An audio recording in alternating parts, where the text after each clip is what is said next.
Hello, today we will guide you through how to create an account on Payhip.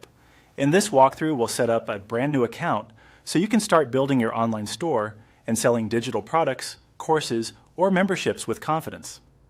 I'll keep things simple and clear, and I'll add helpful tips along the way so you know exactly what to expect. Begin by opening your preferred web browser and going to payhip.com. Give the page a second to load.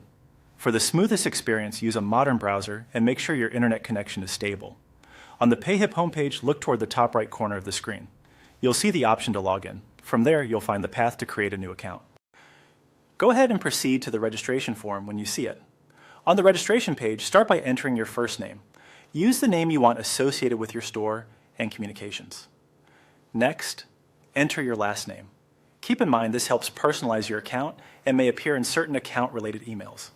Now type in your email address. Choose an address you can access easily, since Payhip may send you important confirmations and updates.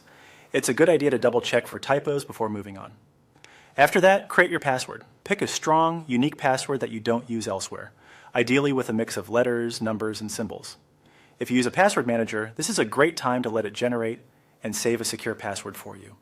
When those fields look correct, click Create Account. If the button doesn't activate, scan the form for any missing or invalid entries. You may also need to accept terms or policies before proceeding, so follow any on-screen prompts. In some cases, you might receive an email asking you to verify your address. If that appears, open the message and complete verification to finalize your access. After your account is created, you'll be prompted to enter your store name.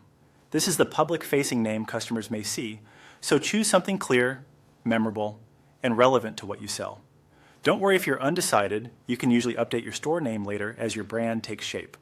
Keep it short, easy to spell, and consistent with your brand identity. That's it. Your Payhip account is now set up. From here, you can continue to your dashboard to explore product listings, storefront customization, and payment settings at your own pace. Thanks for following along, and enjoy building your store on Payhip.